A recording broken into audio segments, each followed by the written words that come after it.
Well, welcome to The Way of Mastery. And we talked about special love relationships last week. That's about 150 people. We got a few people. Yeah. It's so funny. Awesome. I tell you. And for those of you who are here for the first time, the only guidelines to the class, and those watching online, is that you need not believe the ideas. You need not accept the ideas. You need not even welcome the ideas. Some of the ideas might be hard to believe, and some of the ideas might be quite startling. You're not being asked to judge and analyze the ideas, even though that's our favorite way of dealing with it, so I certainly understand if that's the case. But if you use the ideas, then you'll see that the ideas work and that they're true. So I always say to people, just since it's never an accident, I don't believe there's any such thing as accident, so I don't believe it's an accident that we are here. Mm-hmm. So what I always suggest is really run with what resonates for you. And if you can use it, use it. And then what doesn't, just forget about it. That's not important. Go with what your gut tells you. Go with what your heart tells you. Flow with it. Mm-hmm. And so those of you who have the book, Way of Mastery, we're going to be in the Way of the Heart. And we're going to be on page 71.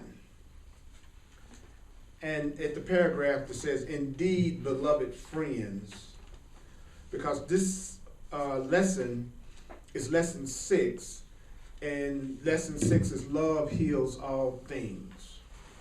Either that's not true, because it looks like there's a lot of things that's not healed, or what we might be practicing in the world, for the most part, isn't love. Mm. Just saying. Just saying, you know what I'm saying? It's amazing how much I hear that word and then how much chaos and fear there appears to be in the general world. So something's up about that, So I'm going to go through the paragraph, and then we're going to see if we can hear what it's saying, and then we'll have a little period to discuss it or ask questions about it, and then we'll go into the next one. So we see how far we can go in hearing it, and also how far we can go if we feel like talking about it. Is that fair enough? Mm-hmm. All right. Mm-hmm. So it says, "Indeed, beloved friends, love does wait upon your welcome." So what love is waiting for is your welcome. And then it says, "Yet you cannot welcome love by waiting for love to be brought to you." Mm-hmm. So sometimes when people hear that phrase, welcoming love, unconsciously they think it means me stepping back, waiting for somebody to bring some love to me. And it says, you can't even wait for it to be brought to you by your higher power. Mm. You cannot welcome love by trying to scurry about to create the environment in which you believe your preferences are being met. Mm-hmm. So some people think love is busy, a person being busy trying to create the kind of environment that they think they prefer, then they'll feel love. I'll create this environment, then I'll feel love. I'll wait for you to bring it to me, then that's me welcoming love. It says you cannot welcome love when that welcome is attached or linked to any phenomenal thing. That means anything that's been birthed in time. Now that's deep too. Mm. To say that you can't welcome love when that welcome is you being attached to something. Me being attached to my car saying I love my car. Me being attached to my possessions saying I love my possessions. The Way of Mastery says that that's not love, that's attachment. And that love can only be welcomed where love truly is. And then it says, and love resides within you, Oh, okay, no wonder I hadn't found it. Damn, that was the one place I haven't been looking. I've been looking for it to come to everybody else, everything else, and every situation outside of myself. So love, and then it says it resides in you at the core of your being. At the core of your being, the source of your very being. So, let me go back just for a second.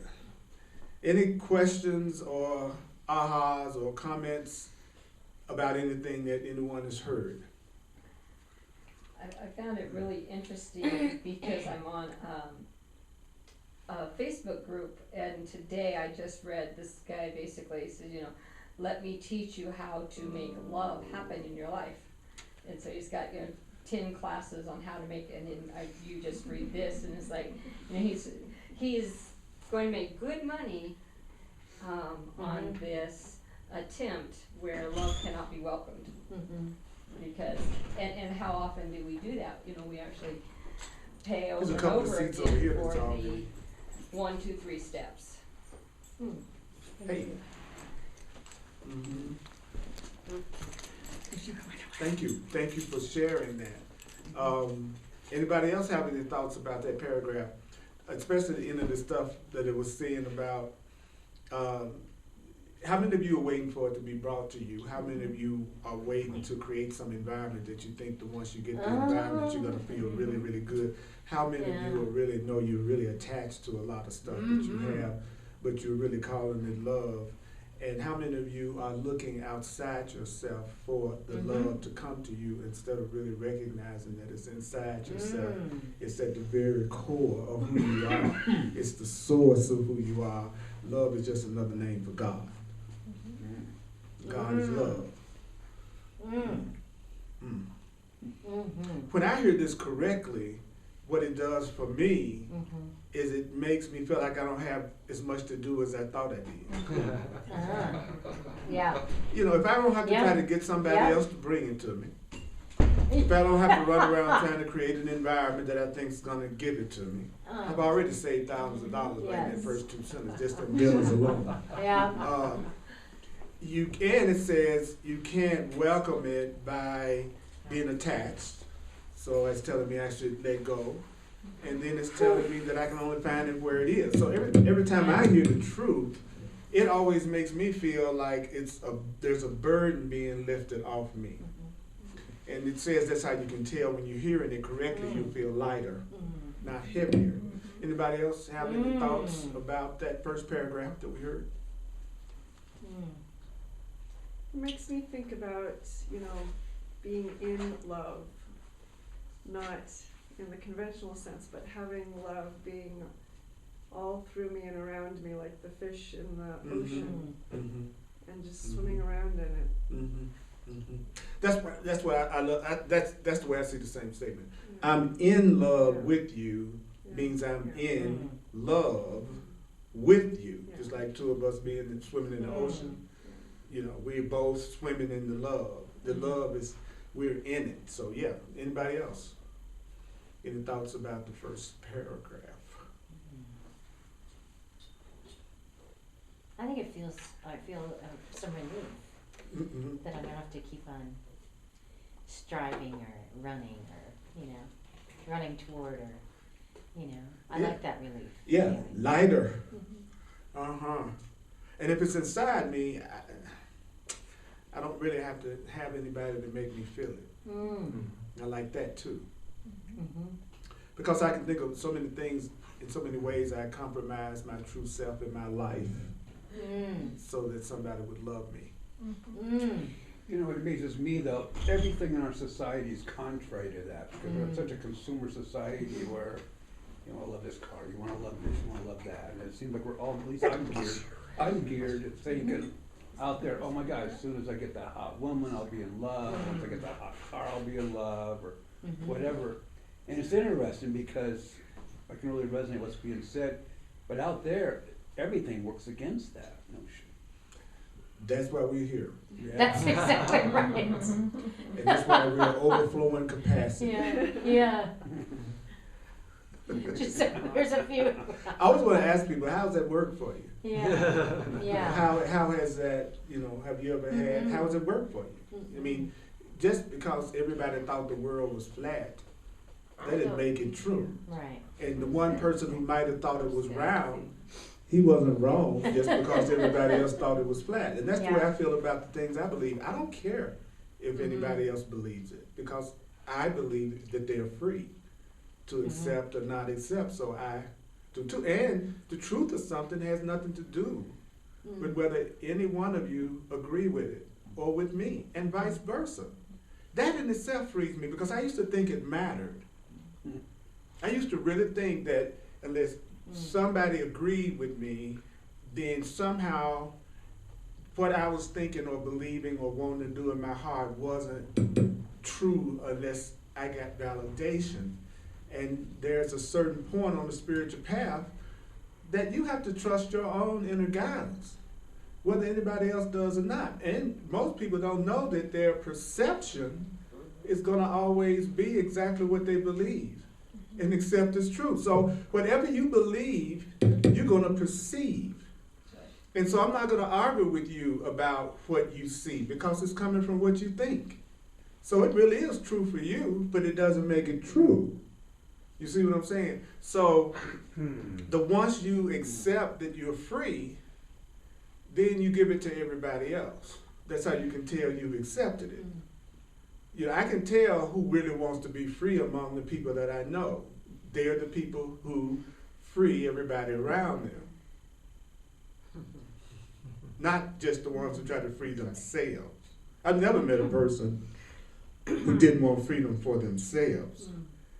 But to let the other people around them that they're close to have the freedom to be, that's where I see the challenges, especially in relationships, because our perception of relationships is exclusivity, limitation, and that's the way we do it.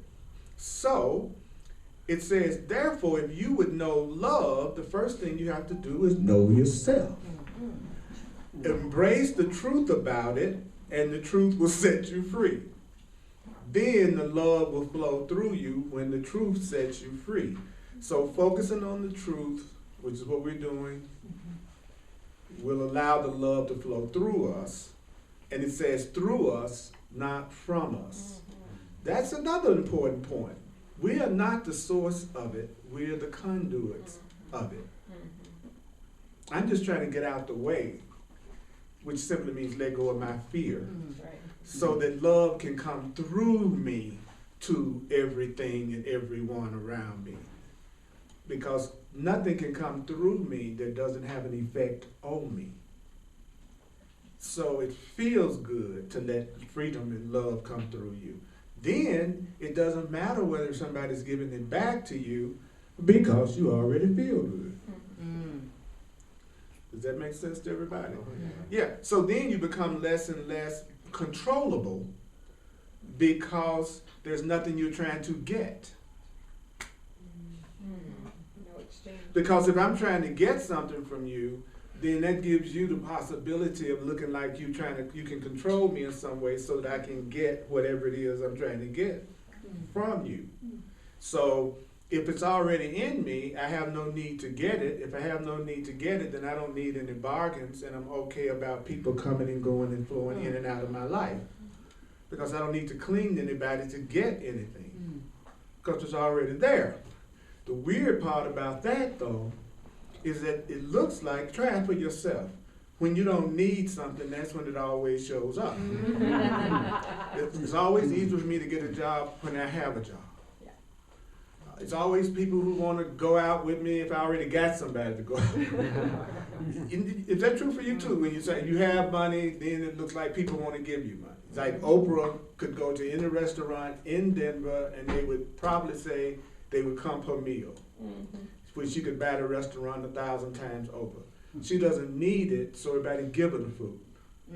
We come in there too long, they be called police trying to get us out.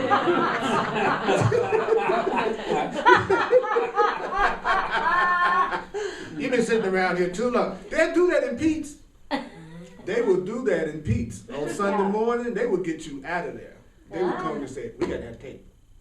Because there's people waiting. See, they don't need me. That's right. That's the way it is. So remember that. Then it says, like the great sunlight that comes to nurture this beloved earth, the love that flows through you will be unimpeded. That means the love will not meet an obstacle. And you will look upon whoever is in front of you. Mm-hmm. And know they have been sent unto you of the Father, of the Creator. So I'm going to look at you. Mm-hmm. All of you, all parts of you that I can see. And now imagine the rest. Okay.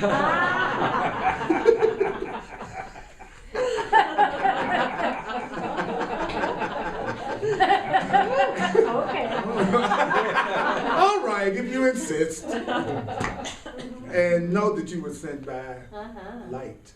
That you were sent by the universe. You were sent by spirit. That's why you're in front of me. And that's what you should say about us. One cool thing about people who are afraid of love is that when they're in the presence of it, it frightens them and they move away. So they are not harmful because they simply will not allow themselves to be around you very long. Because they will become suspicious of your motivation. And they don't trust anybody, so they approach everything like you're an adversary that they got to try to figure out not to let you hurt them, right? Right. And if you don't try to hold on to them, then they leave your life, and there's nothing left but love. So the next time that someone's afraid of you and you offer love, then you have to give them space. Right? You give them space because fear equals separation. So fearful people need to separate, and sometimes in that separation they get another perspective because they get a chance to stand back off the situation and they get a chance to compare. Because in this level of consciousness we learn through comparison and contrast. You be with somebody that really treats you really loving, and then you with someone who doesn't. That comparison and that contrast will make you want to choose for the love. Some people never had the contrast. So they don't even know they're just choosing a different form of fear, a different form of fear, a different form of fear, a different form of fear. And it's fear can be attractive. I've seen fear in a bikini.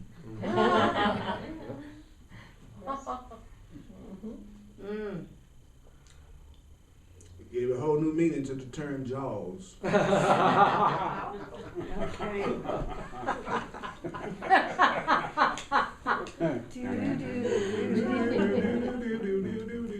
So the Holy Spirit, which is the part of you that's aware of the truth and the part of you that's aware of the part of you that doesn't know it.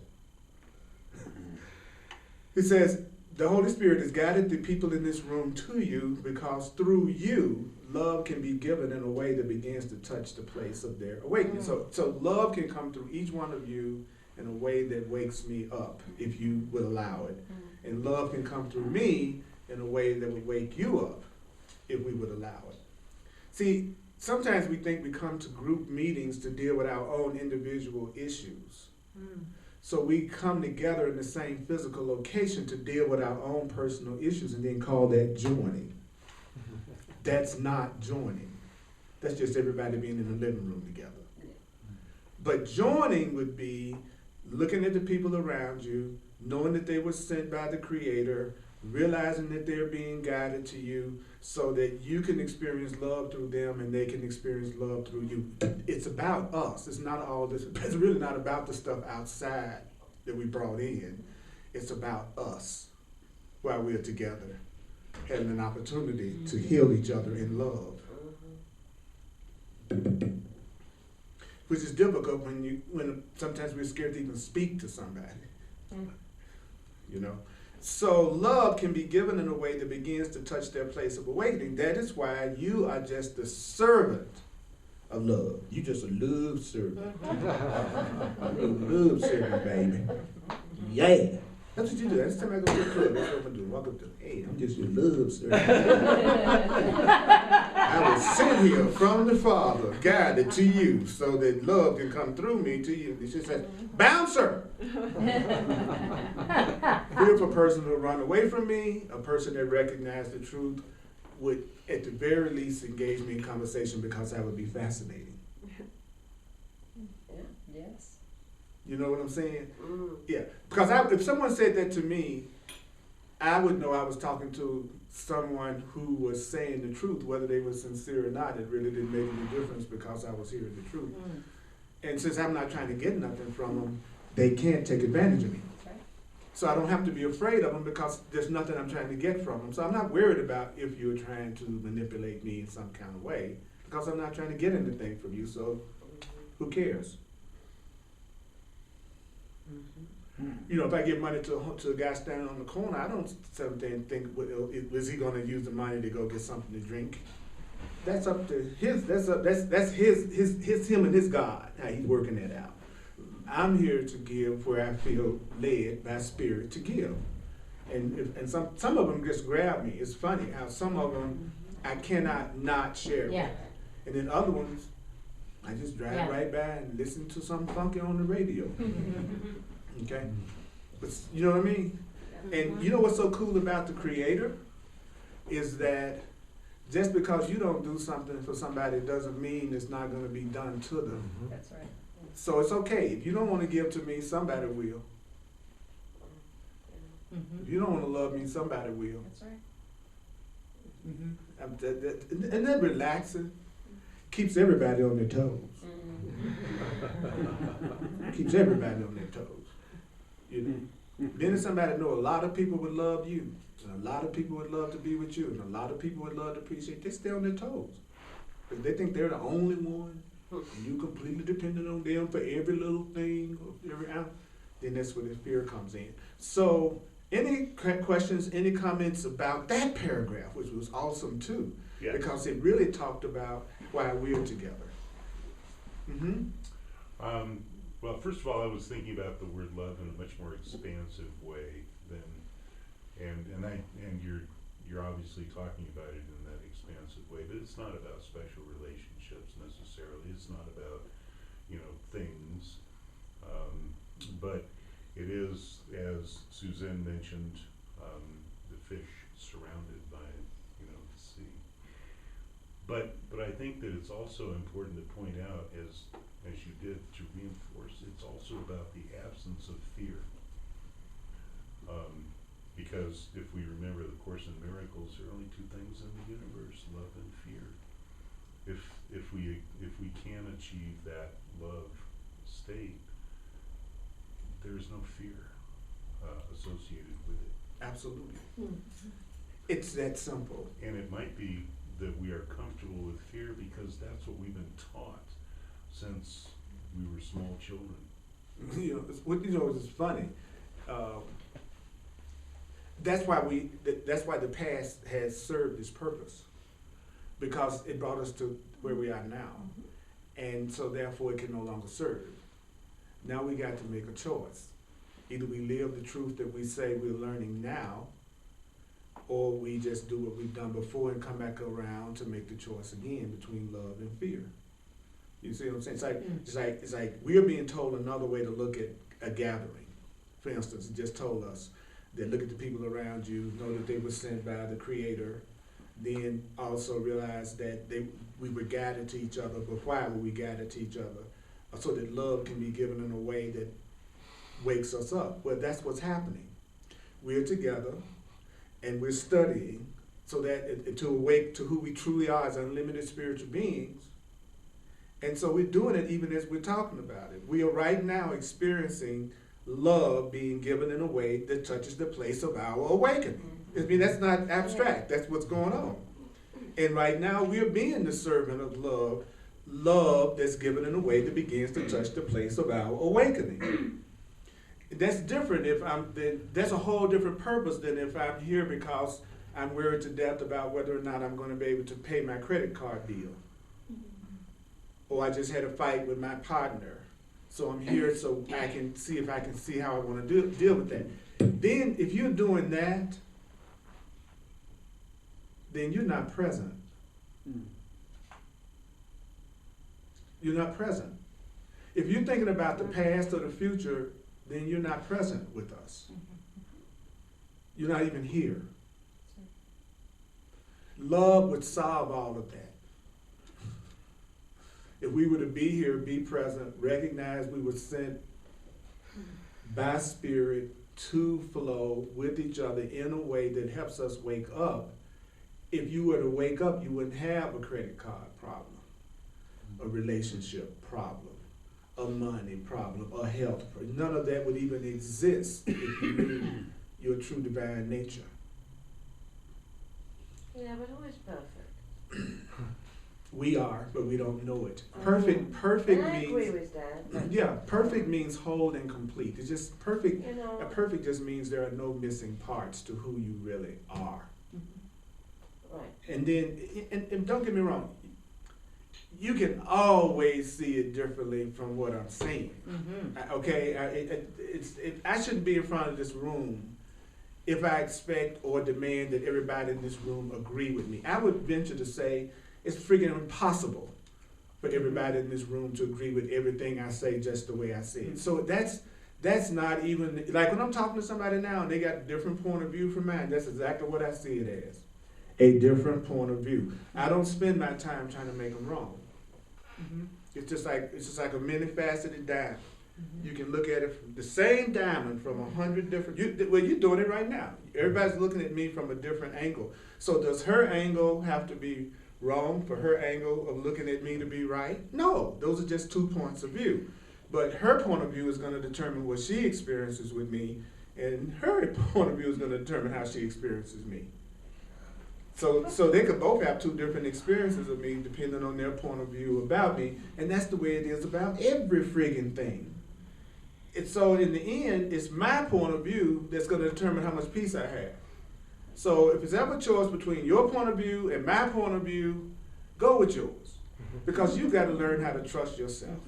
And if it's not the correct point of view, then you'll find out. If it's not a point of view that works for you, you'll find out. You know, because all I'm saying is this. We're in this experience and we have an opportunity to share some love with each other that could wake us up to who we really are. That's it. That's what that paragraph said, period. And either we're going to choose to do that or not. And we're innocent, either way it goes. I mean, what could be cooler than that? Really, think about it. Just remember, you're going to live your point of view. You're going to live your point of view. So that whatever that is, realize you're the only one that's going to really have to experience that point of view. So if you find yourself defending anything that is not loving, then you're creating the opportunity for you to have that experience that's not loving. That's because that's what you believe in. So that was something I just wanted to share. But Go ahead. it's not about point of view, it's about trying to understand. It's not about point of view. It is about point of view to Understand me. and To me, it's about point of view. Okay. To you, it is not about point of view. That's what I was just getting through saying. If I say back to you, it's not about point of view. It's about this.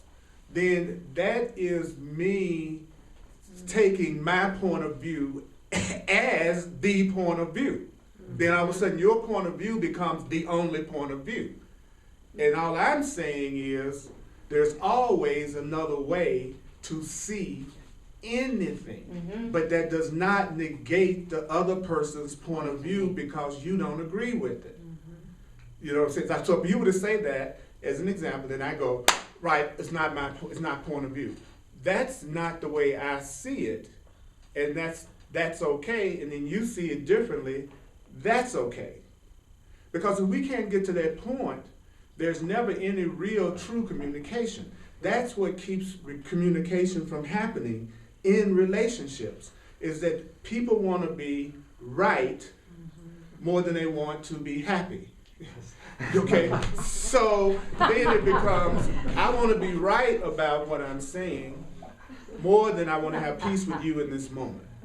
And the way to have peace with you in this moment is to go, you have a point of view, I honor that, let me share with you my point of view.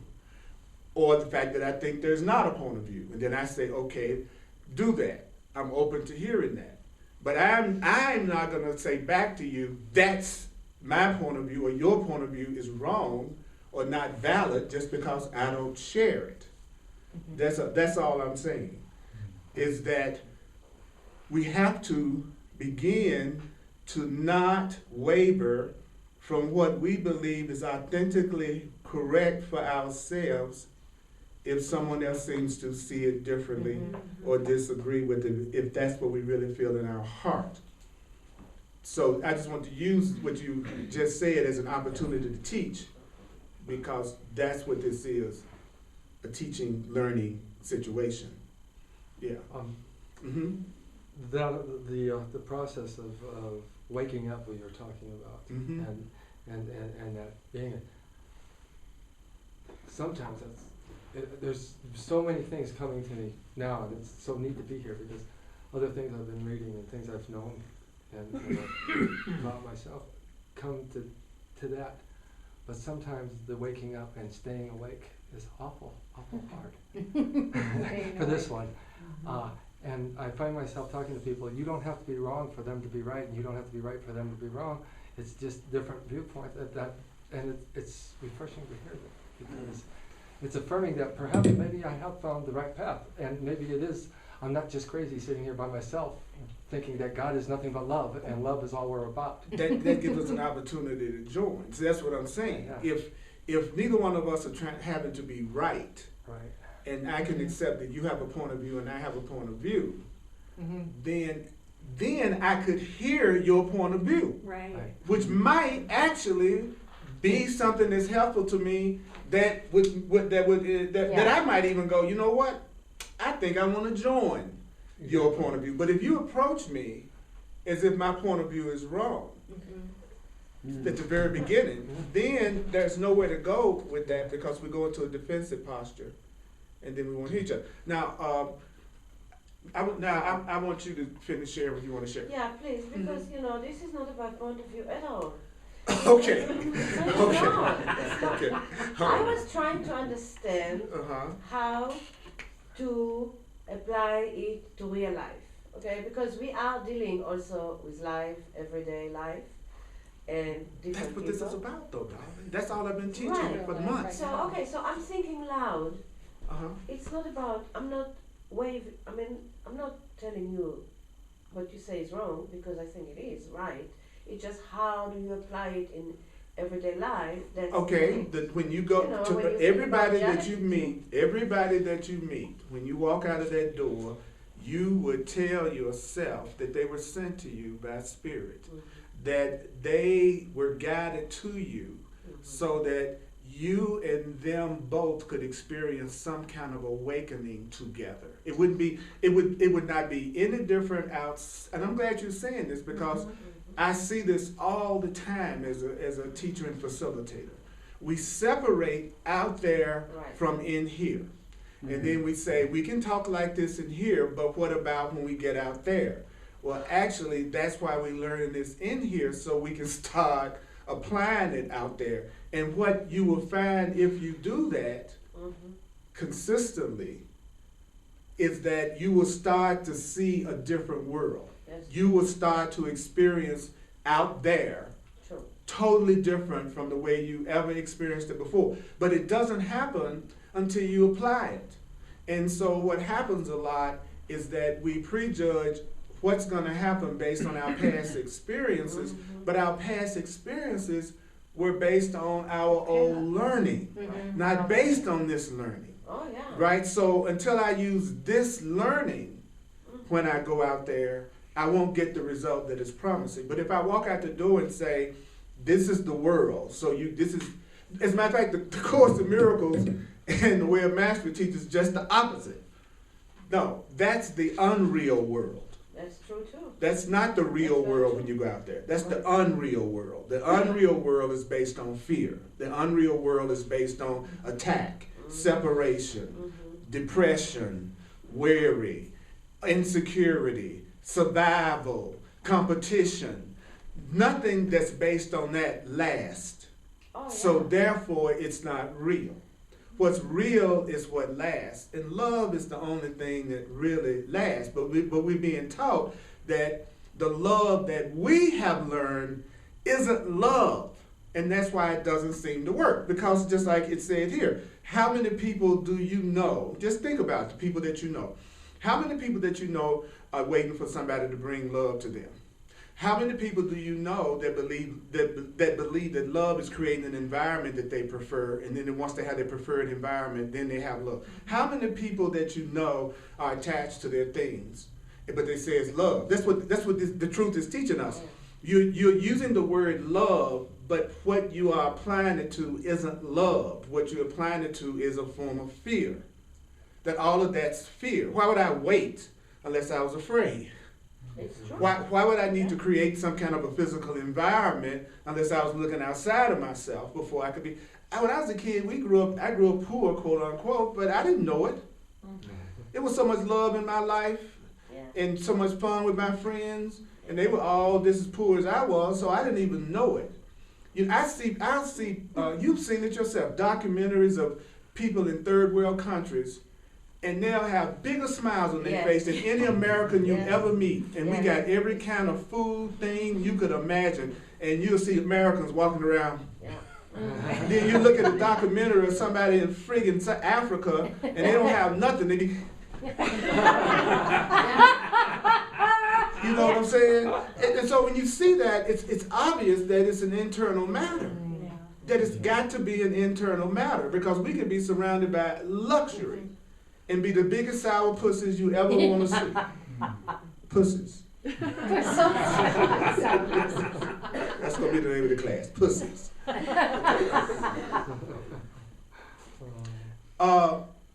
So I'm trying to internalize that and accept that it's true. That now I'm no longer holding you all responsible for my joy. I'm not holding you responsible for anything. Can't you see how cool it would be to be around people who felt like that? That they were responsible for their joy, they were responsible for their peace, and they took responsibility for their experience. They wouldn't be projecting on you and blaming you and holding you responsible for every freaking thing. Those are the kind of people that I'm around. Those are I'm describing to you my friends. And I remember a time I would have thought that was impossible. And so knowing what it's like to be around friends who getting mad at you because you didn't call them back, and then being around someone that said, okay, you didn't call me back, there must have been a divine reason for that. And whatever I was doing in the meantime must have been something I needed to be doing, but also it would be good if we tried to keep that intention if we said it. But I certainly would not be freaking out if it didn't happen, because I don't lack anything. There's nothing missing in me. So I'm patient more than I used to be. So, does that make sense to everybody? I'm just checking in with you. You know, you don't have to agree, okay? If you're full of fear, then it doesn't make any sense. The Course says that, this is not for everybody. And that's what we have to remember. No form of the truth is for everybody. The truth is, but this particular way is not for everybody. There's some people with a trillion years would never buy into this. But there are people who will. And it's perfect for them. And those are the ones I want to reach. And so it says to us that, I love it. I love how everybody's, communicating and putting it out there. So when you choose to surrender, what does that mean? What does choosing to surrender mean? It says it means to give up the game. I thought surrender was something else. I thought that's a really interesting definition of surrender, isn't it? Yeah. Giving up the game. What does that mean? It means give up the dream of trying to resist the truth. Surrendering means stop resisting what you say is your truth. What is? And stop resisting what is. And then it says, trying to resist the truth that is true about you. It's like if I'm saying you all are unlimited beings, that you're incredible, loving, and lovable beings, and you spend most of your time trying to shoot a hole in that idea, you're resisting the truth that's true about you. Always. So what are you going to attract? Well, you're going to attract a person who also resists that truth about you too. So they're not going to be saying you this beautiful, unlovable, this lovable, beautiful, powerful being. Because you resist that truth about yourself. Then you're shocked that you're with somebody that doesn't acknowledge you and appreciate you and compliment you. But if I was to say to everybody in here, just as an experiment, say, I friggin' love myself, I'm awesome, you'd be amazed how terrifying it would be to some of you. Just the thought of saying something like that. Because we've been taught that humility is self-debasement. That being humble means put yourself down. Oh, I'm just, no, not me. Oh, no, I don't really deserve that. No, oh, no, don't compliment me. Don't you know what it feels like when you compliment people and they throw cold water on it? You really want to acknowledge, oh, no, don't. I was like, dog, let me say something good about you. That's not making you more greater in my perception because you won't let me tell you how wonderful you are. That's not making me think you're somehow a better person. But there'll be the same people that be complaining about people not appreciating them. It'll be the exact same person that will not take a compliment will be the exact same person that be complaining about people don't appreciate them. But then when they try to, no, don't you dare say nothing good about me. You know. Well, you've been successful. Most of the people in the world don't say nothing good about you. So you've been very successful at your quest of not receiving that. Just feel good about yourself. Because most people don't say nothing good about you to your face. So you've been great. Okay. Then it says, you will become a mere channel. That means you'll become a conduit, which is sort of like you'll become a can-do-it. Mm-hmm. Right? And then some people that think you are a con doing it. Mm-hmm. Okay? Mm-hmm. So some people you'll be a can do it, some people you'll be a conduit. And you really are conduit.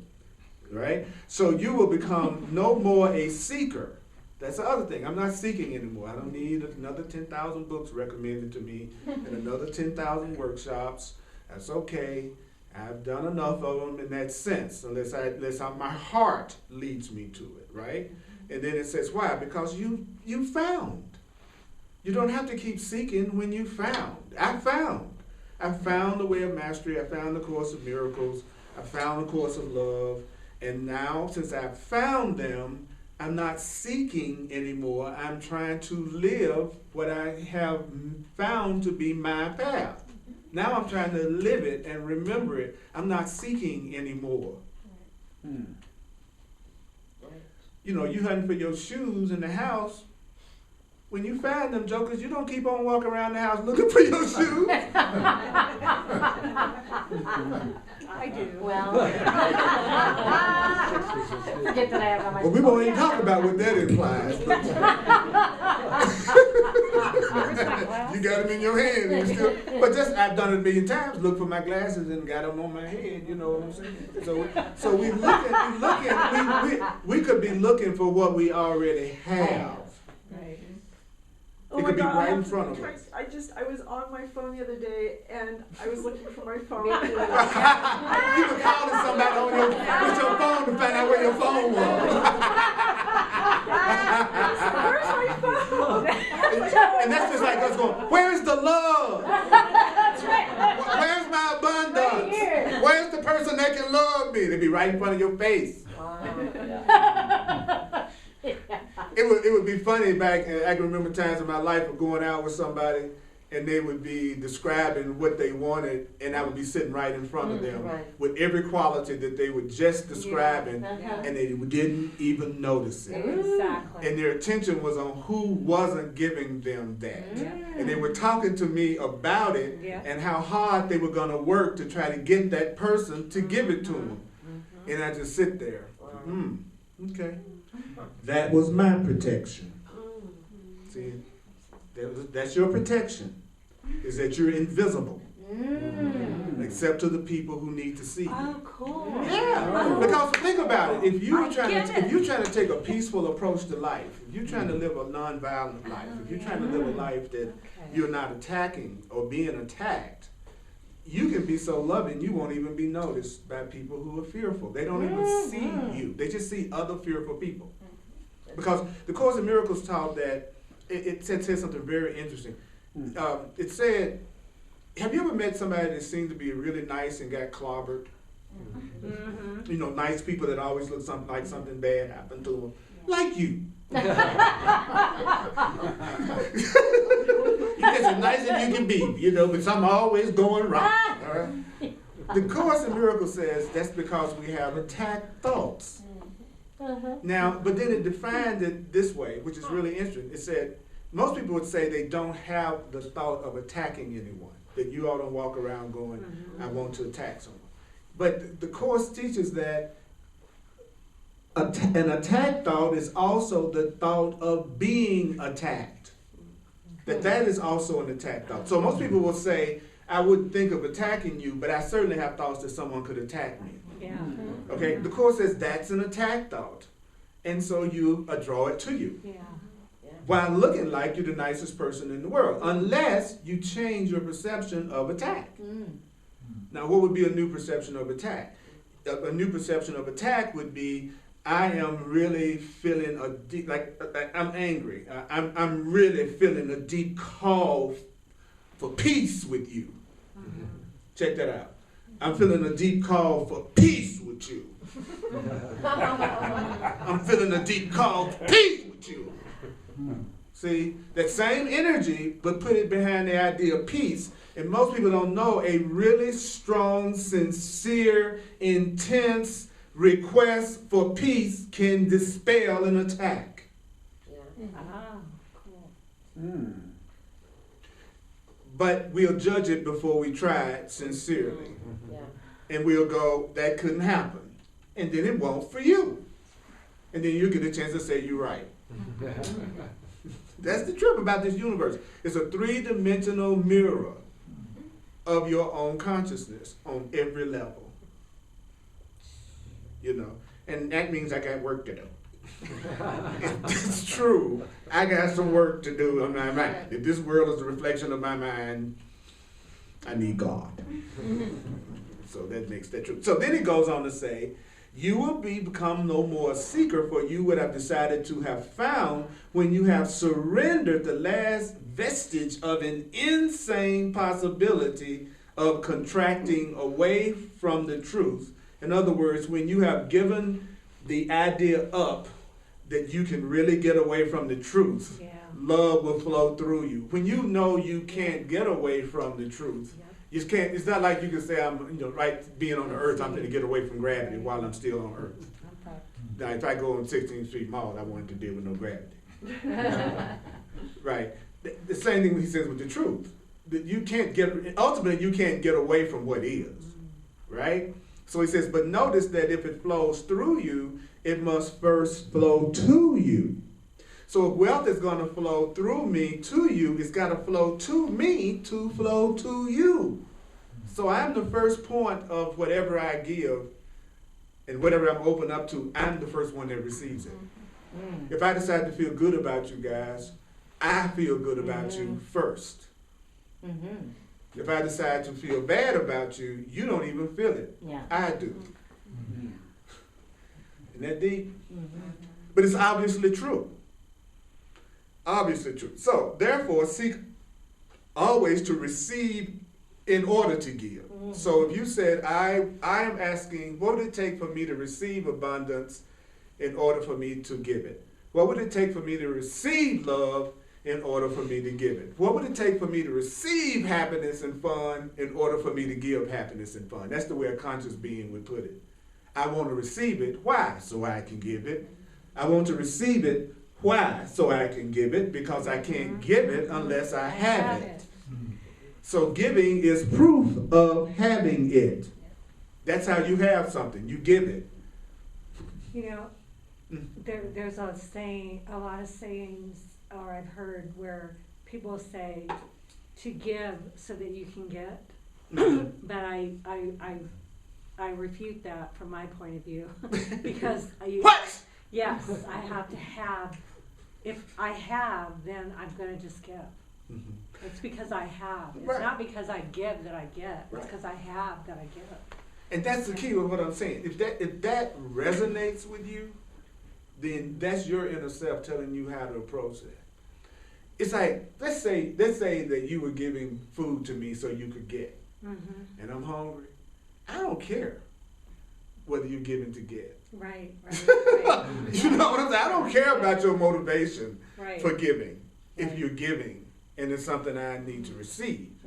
You know what I'm saying? So it'd be up to that person to be, you know what I'm saying, whether they feel like they're in integrity or whatever. Right. But what's really great is that suppose everybody gave money to help the people that were in the earthquake, let's say, for instance. And some people were giving it for a tax deduction, and another person was giving it so they could feel spiritual, and another person was it. To those people over there that need the result, they don't give up what you're giving for. So don't give because you feel like you're not giving for the right reasons. You know, you're still giving. You're still giving. So someone's benefiting from that, especially you, for whatever the motivation is. Because we're being taught you're okay, you're innocent, you make errors, mistakes are for correction, but just be clear in your heart why you are doing it. Like for you, it would feel great. Because giving to get is pretty much the highest level of giving that the average person can do until they wake up. Let's just be straight up. The average person, they give because they think they're going to get something better in return. That's why that's why most people give. They think they're going to get something better in return. So at least it's a start. You know, at least it's a start. But if you know that all that the Father has is thine, then yeah, if you know that, I agree. That's what this is about. Getting to that point. But even if you're giving to get, think about this for a second. yeah, it's Even if you're giving to get, you still had to have it to give it. Even if you were giving to get, if I'm giving you this book so I could get something, I still had to have the book to give it. So giving is always the proof you have it. And if you believe you have it, you will have it. Because you always have what your consciousness accepts is true. The problem is most people don't know all of their beliefs. They just know the top portion of their beliefs. So they think that things are happening to them that's not a reflection of their consciousness. Because they're not in touch with their whole mind. They're just in touch with a part of their mind. Usually the part that thinks that they're nice. And everybody else is the problem. Okay? By thy faith, then. By thy faith. Yeah, absolutely. Absolutely. So if the reality or the teaching is then would be that we already have it all, and we just haven't seen it. We don't accept it because we have no belief in it, no faith in it, including the love, including anything physical or in need or desire. It's already abundance, and because they have it doesn't mean I don't have it either. And the illusion that they have it now, so I don't, is a falsehood. Because I put up my hands over my eyes, it doesn't mean my eyes have lost the ability to see. Correct. Right. You know, just because you got your hand over your eyes so you don't see any of the great love and abundance that the Creator wants you to have. And guess what? Check this out, y'all. If I have my hands over my eyes, am I just seeing darkness? No. Okay, yeah, I am. I'm just seeing black darkness when I look at my hands, right? So it's when you're looking at darkness that you see things that you're imagining. yeah. So the Course in Miracles is saying, we are spiritual beings, God-like spiritual beings, who have our hands over our eyes, imagining separation, fear, and all the stuff that we're seeing. But all of these books are trying to give us the peace that would allow us to listen to our guidance so that we could be taught how to take our hands down so we can see what's already there. And that's how you have it instantly. Because you can always have instantly what you already have. Sure. I can instantly have the Way of Mastery book. Why? Because I already got the Way of Mastery book. I don't have to wait 6 months to manifest it. So if you ask for what you already have, you'll get it faster. then if you're asking for what you think you don't have, then you start to plan for the future where it doesn't exist. Right? Okay. So ask to be able to recognize the love you already have, the abundance you already have, the safety you already have, the kindness you already have, the support that you already have, the security you already have. Pray asking as if you just want to see what you already have, but you've just been denying it to yourself because of the way you think. Deep. Thank you. All right. So he says, it must first flow to you. Therefore, seek always to receive in order to give. For what can you give? What can you give? What can you give another if you haven't yet received it to yourself? Then it says, how many of you have been taught to try to love, to try to do the right thing, try to do the good thing? Yet, how many times have you gone within your secret chamber and said, I'm unworthy? Then you wonder why your attempts to join in love with others never seem to be quite fulfilling enough, never quite seem to fill the cup, never quite seem to elicit the joy that you believe you could have. Listen well. Your work, if you wish to call it that, is not to seek and find love.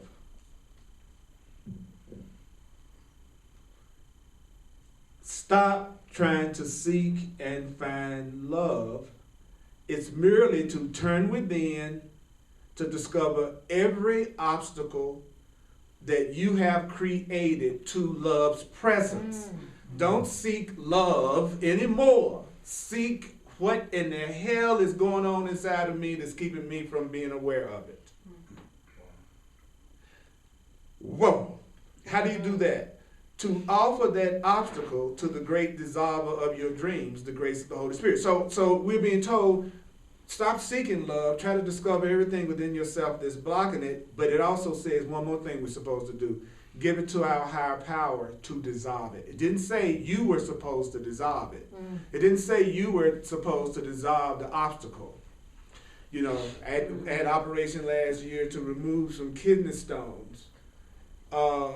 They showed up within, and I certainly wasn't the one who destroyed the stone. But I had to be willing to go there. I had to be willing to admit there was a stone, and I had to be willing for them to find the stone. That's what we're being told at the spiritual level. You don't have to dissolve the stone. You just have to be willing to realize it's there. And then give it to who can dissolve the stone, which is what I did. Surgeon, dissolve the stone. Earl didn't say, I would have died if Earl had tried to do it. And maybe that's why we die. Because we're trying to do it. It's just like me going to the hospital. Oh, I got a stone. Okay, cool, y'all. Send me those knives, and you bring over the dish, and I'm going to take my stone out. That's us. That's us. I'm coming to this class so that I can discover the stone, and then I'm going to fix it. Well, what if you can't figure out if it's a stone or not? I mean, how do you even find it? Where is that line of giving it up if you don't even know what it is? I mean, But see, now we do. To give up, but don't you have to just give it up before you even know what the block is? You can do that. You can give it up. I could have walked in the hospital and said, I got some pain. Y'all find out what it is, and you get it out of me. The most important thing is for you to have the willingness to have the obstacle removed. Okay? Yeah, because when you were saying it's like, okay, now how in the hell do I figure out what it is? But you know what the interesting thing is? That's the most common question that I ever hear. But what happens is we're constantly being told what the obstacle is. Like we've heard it several times tonight. The obstacle is you're attached. The obstacle is you're waiting for someone to bring the love to you instead of looking for what the block is within yourself. The obstacle is me not working on my relationship with God. The obstacle is me not learning how to let the love flow through me instead of me thinking it's coming. So everything that's said so far tonight is actually the identification of the block. And then it also has throughout the material solutions and practical applications of things that you do to let that block go. What makes it a challenge for people is that they are not willing to usually invest in a spiritual practice that teaches them how to let go of the block as well as what the block is. Most adults believe that they're supposed to come up with the answers for everything on their own through their own analysis and their own wits. So we come to stuff so that we can figure out how to handle it better on our own rather than going, for instance, and this is just one path. I'm not trying to make the way of mastery the path. This is just an example.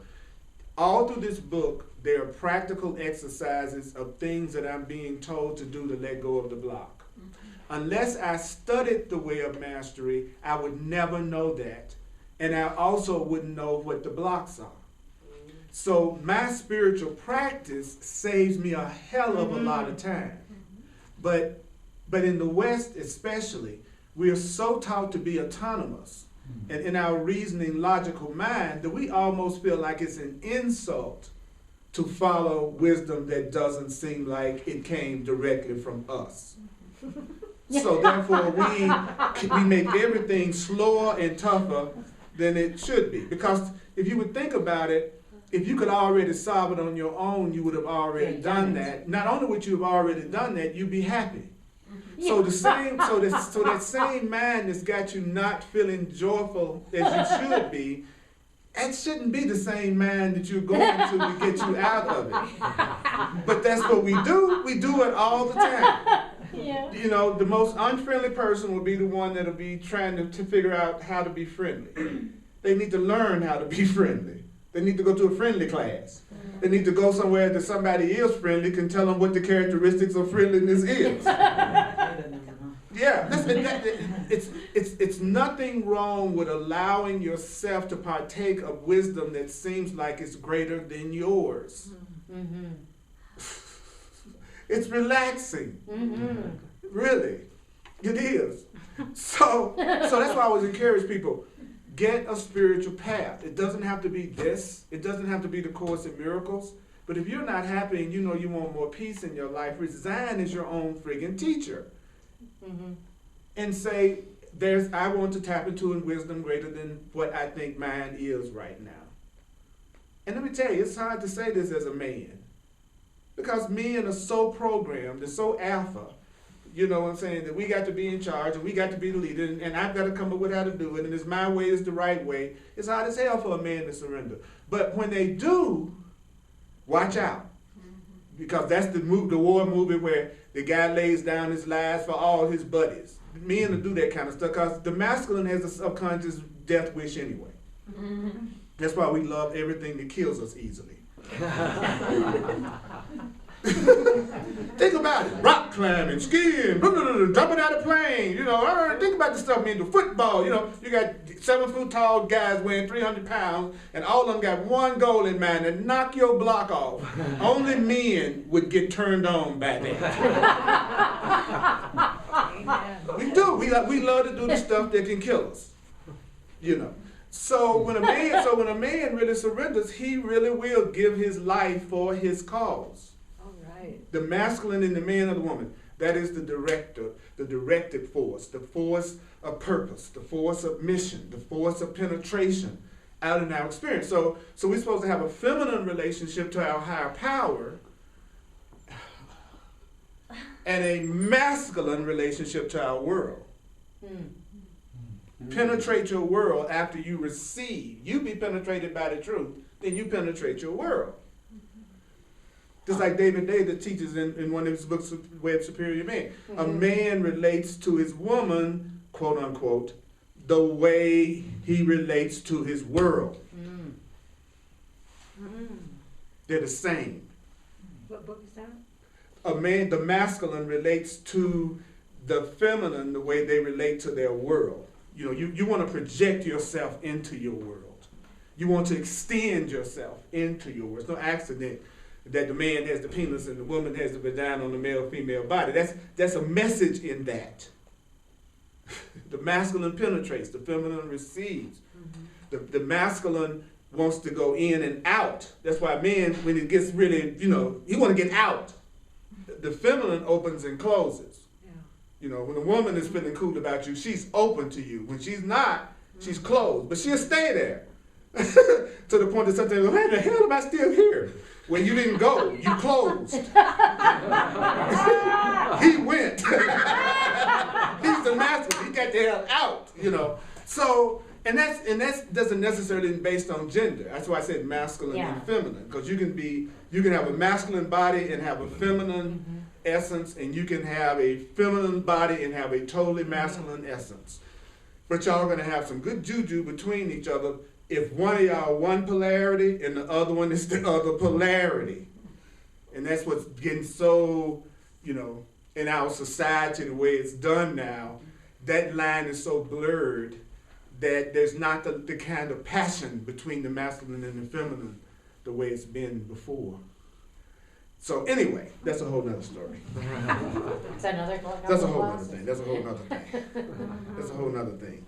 Because, but you all can see that's true. We open or close, or we go in and out. Mm-hmm. And so it's saying to us, so you're supposed to be a conduit so that love can penetrate everybody else in the room and help wake them up. Because if we walk away from here tonight feeling more conscious and more loving toward each other, then we did use this time as a place for love to come through us to take us to the place of awakening, just like it said. And we found it out it was in us because we allowed ourselves to be the conduit for it to come through. But the ego is going to say, if I get cute enough, if I lose enough weight, if I exercise enough, if I jog enough, if I get enough money, if I get enough power, if I get enough prestige, love will be brought to me. So that's why most people spend all their attention on looking good. Because pretty much that's all it takes here. But look at what you catch. Next time you put your bait out there, kind of pay attention to what you catch. Because anybody that just wants you for your body, they are asleep. Yeah. They are not conscious if that's the only thing they want you for. I'm not saying if you're conscious, it don't mean you don't want a nice body. But I am saying if you're conscious, you're going to be dealing with a mind. And that mind is either going to be strengthening your belief in what you say you want, or they're going to be weakening your belief in yourself. That's what I realize. Your partner is either strengthening your belief in who you really are and what validates you from within and helps you know who you really are, or they're taking away from that. And then you end up feeling more confused in their presence than you feel inspired and reinforced by them. So when people walk away from you, ask yourself, how do I feel? Do I feel lighter now that they're not here? Or do I feel heavier now that they're not here? Do you feel lighter being here? Do you feel heavier being here? Some of you feel heavier, some of you feel lighter. But I'm neutral. That's who I am. But don't forget my soul name. What is it? Soul Butter. Okay. I just got some here to spread the love.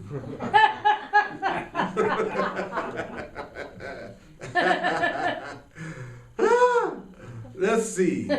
Okay, we headed into home stretch. Okay, let me stop. Anybody want to say anything about anything? Or need clarification or another way to look at anything? Can you repeat the thing about surrender? Surrender is stopping the game? Yeah, surrender is your willingness to stop playing the game of denying who you really are, which is love and lovable.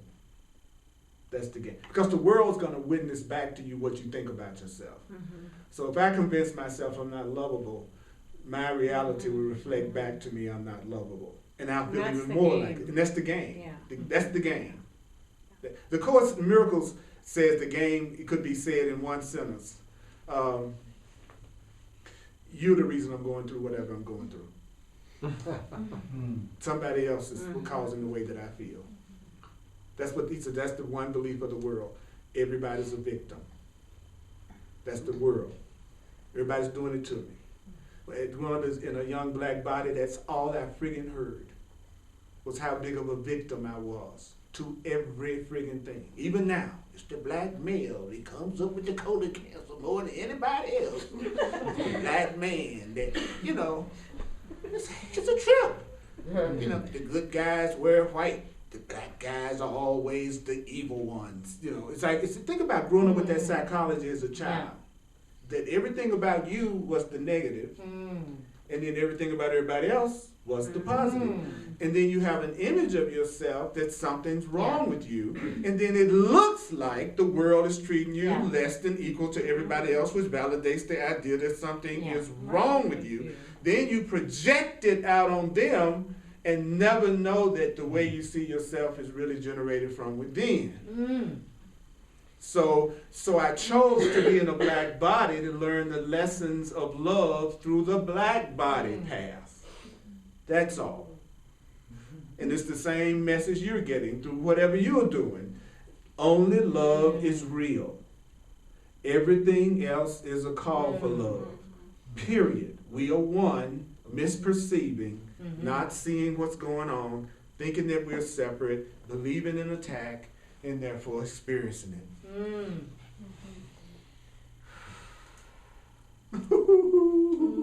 And I wonder why I don't ever know who's gonna be here from week to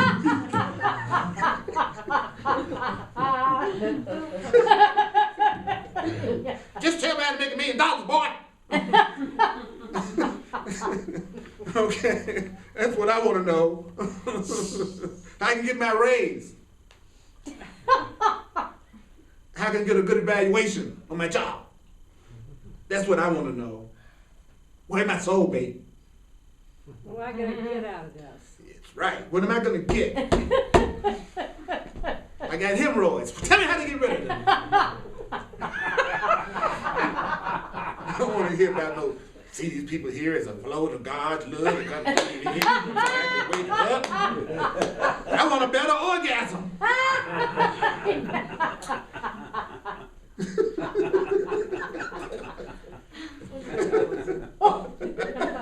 The course teaches that whenever you make up your mind about whatever you think the answer is, or what you think the problem is, it says that even if you got the answer, you wouldn't recognize it because you've already made up in your mind what the answer and the problem already is. You know, it's funny. It's like I always try to remember that. I could be getting the answer all the time, but I've made up my mind about what I think the problem is. So even though somebody's giving me the answer, I never hear it because I don't see the relevance of it. Woo. Woo. Woo. Woo. So I say unto you, as we wind this down, brothers and sisters. Amen. I have said unto you many times that the greatest of gifts you can give to each other is this. To come wholly to the recognition that every attempt you have made to resist being the presence of Christ, which is the presence of your true self. Every attempt you've made to resist being the presence of love, every attempt you've made to resist being the presence of your true self has failed you miserably. No, what does that mean? It means no matter how many times you have tried to convince yourself that you are unworthy, yet does the universe still find a way to bless you and love you. No matter how many times you try to lock yourself into the space and volume of a body. You keep on trying to lock yourself in a body. You keep on trying to, unlimited spiritual beings,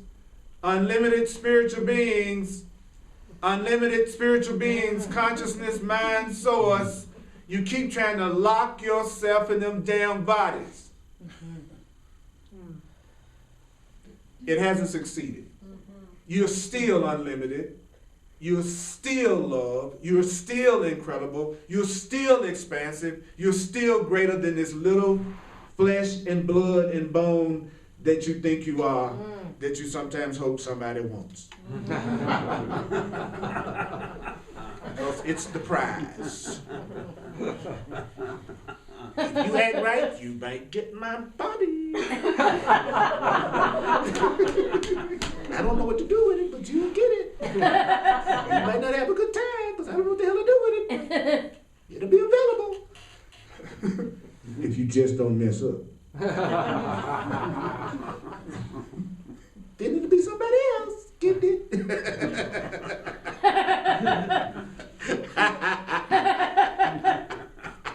I'll be doing your favorite move on them.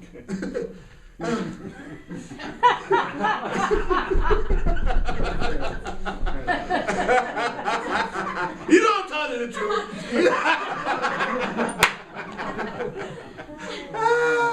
Don't forget, y'all, not laughing is how we got here. I'm telling you, we're too damn serious. I irritate the hell out of some students and some teachers because I refuse to get serious. Seriousness is how we got in a world of fear. We forgot to keep laughing. That's right. Think about your financial situation. Think about your love life.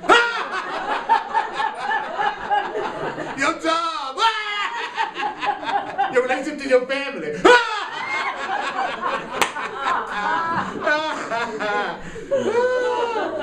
There are 300 pot shops in Denver at least. Happiness. Okay.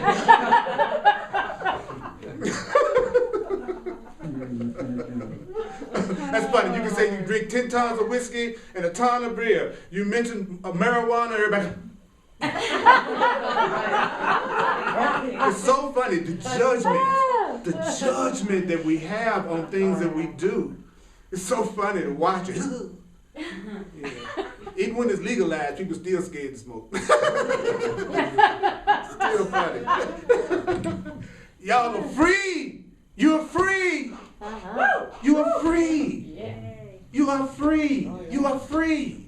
Stop letting other people determine what's right for you.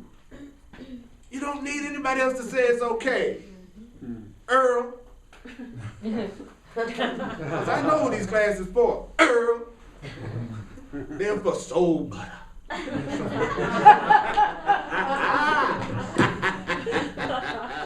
At death, it's about time. You have remembered. Great. And then we trip 1 minute before you die. I can be happy. I see it now.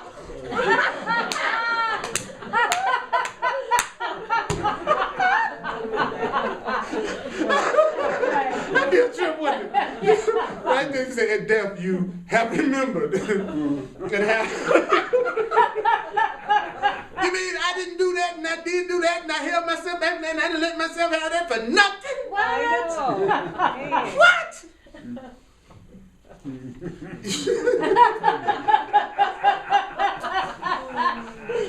What are you saving it for? What are you saving it for? When you fill in the it, what are you saving it for? What are you holding back for? What are you waiting for? Who's supposed to show up to get you to live your life in a way that's joyful and exciting and edgy for you? Woo! He says, at death you have remembered and have been confronted with the radiance of your unlimitedness. You are radiantly unlimited. You are right there. I'm taking my last breath. Oh, damn! I'm radiantly unlimited. You just should have found it a little bit earlier, Earl. Take him on out now.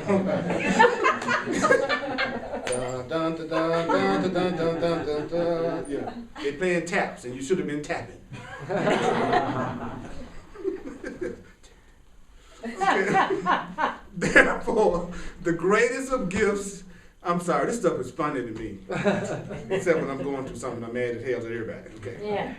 Therefore, the greatest of gifts Where's Patrick? Yeah. I know you awake. It's been like for 5 weeks or 6 weeks. I'm scared. I'm possessed. I know you possessed. You must be, you being possessed by Patrick. Yeah.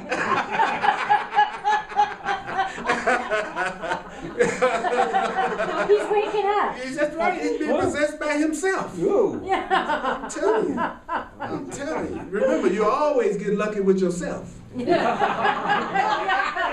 never gonna turn yourself down. Take yourself out to dinner and just really make out later. That's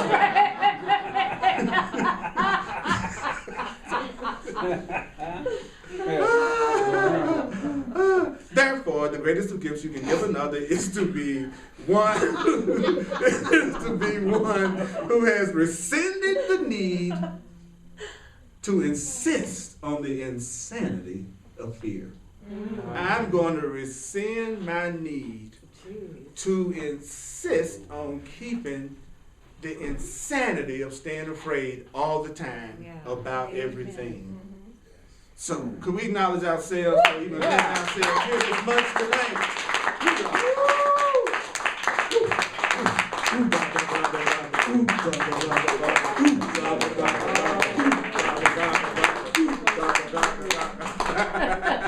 All right, we're going to do the financial expression of appreciation. I'm going to do a couple of quick wrap-ups there, so those watching online, just hang on in there. I'm going to do a quick wrap-up. And thank you for sharing with me at my full-time teacher ministry. Hey, everybody, I found a $20 bill and two $5 bills in a puddle outside, and I believe those are mine. I was just wondering why my money was not in my pocket. And also online, just go to my website, earlpurdy.com, and you can make the financial expression of appreciation there. Those of you who are interested, I do one-on-one sessions called clarity sessions, where we take all this stuff and we apply it to your personal situation. And I'm also I'm willing to use my knowledge of astrology and numerology also in the session if you're open to that. It's not a requirement. Me? You know, so yes. So give me, that's right. So what we want you to do is just go to my website, earlpurdy.com. It explains the whole thing. And if you're out of town, we can do it through Skype or over the phone.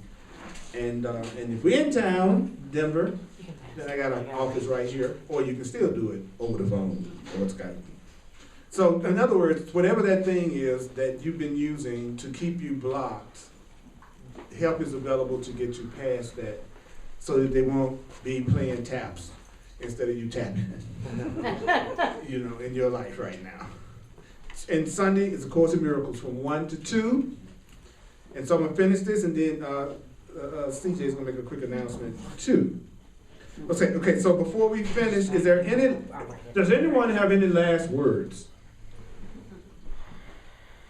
One thing I heard tonight that I would love to remember is Love is like sunshine. love is like sunshine. And you're just a luscious sunbeam. That's when we know what's going on over there. Anybody else? One thing you'd like to remember out of everything you heard tonight? The last thing you said about rescinding your need for, and I can't remember what you said. Rescinding your need to keep on experiencing the insanity of fear. Yeah. Yeah, I'm gonna let go of that. Thank you. Thank you. Anybody else? Giving is proof of having. Giving is proof of having. I can't give something that I don't have. So don't wait. Always keep your peace first. Always look out for your peace first. Because you won't have peace to give someone else if you don't have any yourself. Many people try to do it the other way. I'll get everything else handled, then I'll let myself have some peace. It's the other way around. It's the other way. You're not being selfish when you put your needs first. Just like in the airplane, you see it all the time. What do they say? Parents, put the air thing on your face first, then put it on your kid. Yeah. Well, do your kid any good if you put it on them and then you pass out? And that's what we do. We think if we put everybody else first, then somehow or another that's the answer. But actually, it's putting yourself first so you have something to give to somebody. You know. Okay. Anybody else? Well, the next thing we're going to go into is the primary characteristic of mastery. And that's what we're going to cover next week. It's the primary characteristic of mastery. Okay, so just kind of close your eyes and we're going to bring this plane, this jet in for a landing. Check out the Course of Love class at on Sundays at 6:30 right here. Right here with CJ.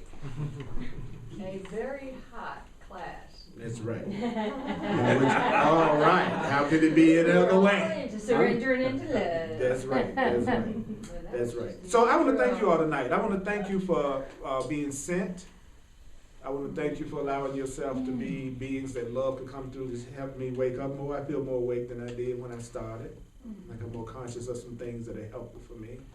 And I really feel blessed to have you in my life right here, right now. And actually, I wasn't thinking about all the other stuff that's going on in my life while I was here. Really, for a minute, I actually wasn't. I just let myself join. So that was a miracle. All right, here we go. You ready?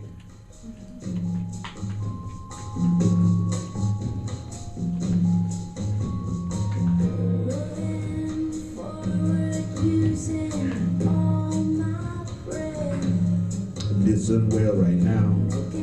Your work, if you wish to call it that, your work is not to seek and find love. Don't seek and find.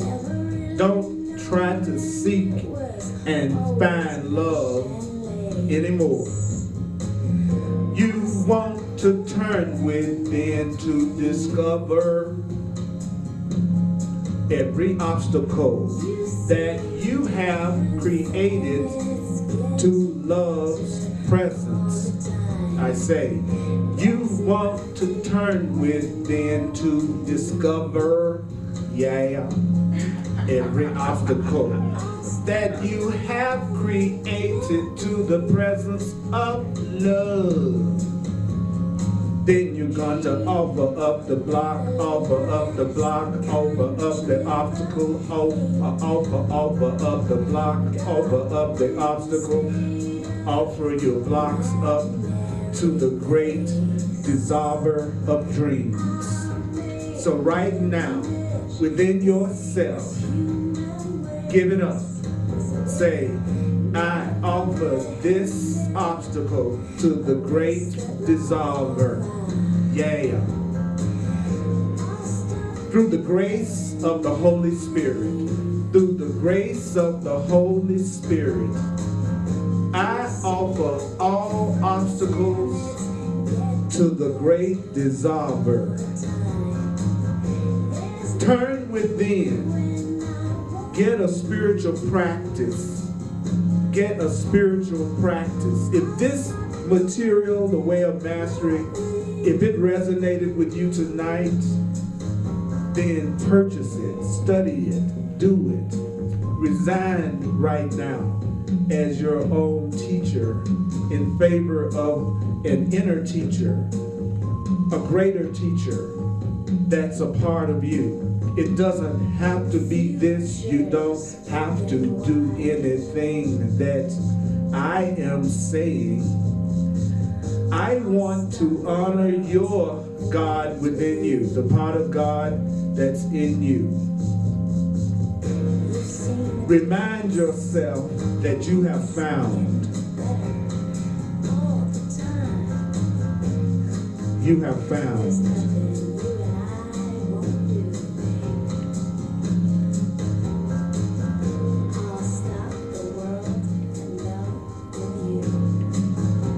Let's stop the world and melt soul buds.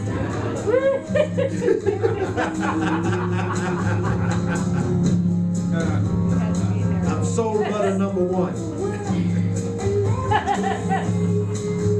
So I'll say it one more time for you. You are lovable and you are loving. You are the light of the world. The light of the world brings peace of mind through your forgiveness. of the world. You are the juicy light of the world. That's who you are. All right, let's see if we can give it up for us one more time. One more time. We can do it. One more time. We can do it. Yeah. Yes. Well, hugs are available.